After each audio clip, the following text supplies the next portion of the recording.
Hi, I'm Dr. Jackie Parsons, and I'd like to introduce to you the possibility of talking about superheroes and the silver lining of trauma, post-traumatic growth. Now, in my practice, I deal with a lot of traumatized patients. And the reason I'm interested in traumatized patients is because I have a traumatized history also. I've got a childhood past in trauma, but unfortunately, I also have an ex-husband and a brother that committed suicide, partially because of PTSD-related symptoms.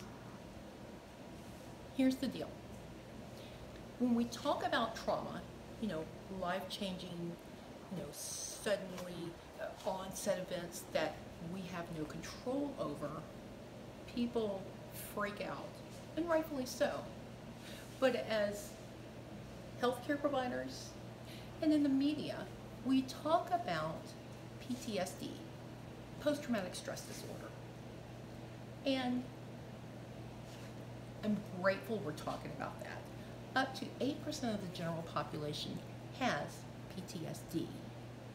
And unfortunately, combat-related military service members have anywhere from 12 to 30%. And we have got to do something about this. We are doing things about this. But here's the thing. What you don't hear is the other side of trauma. We have PTSD, but we have this other side of trauma called post-traumatic growth. It's exactly what it sounds like.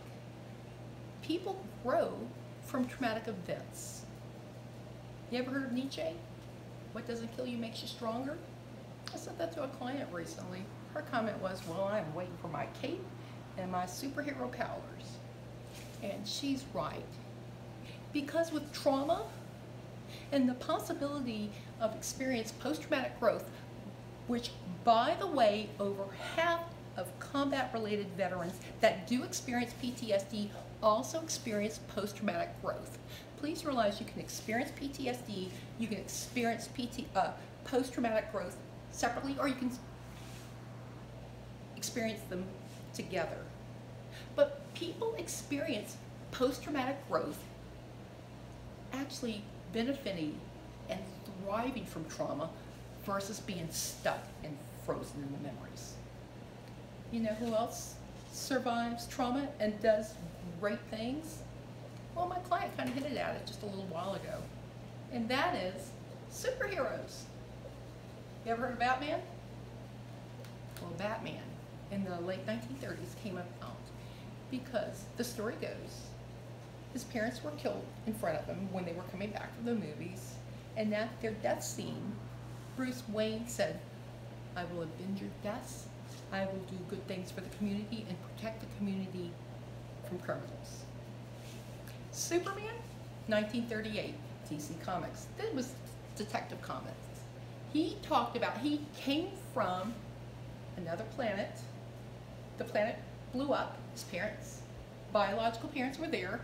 He came down here, was adopted by the Kents, became a lovely reporter, and protected society. And I'm telling you, they had some great outfits. I don't know how they did those tights, but Lord, Spanx weren't there then.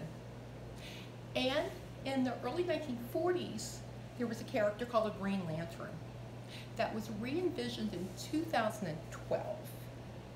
And what was phenomenal about that is the Green Lantern, oh no, I love this part. The Green Lantern in the 40s used accessories, specifically a ring, to fight crime. Those were his superpowers. And in 2012, DC Comics reinvented him in Earth 2 to have a boyfriend named Sam, and they were in a train accident. Sam was killed, and the Green Lantern used the engagement ring for his superpowers. Here's the deal. We have superpowers within all of us.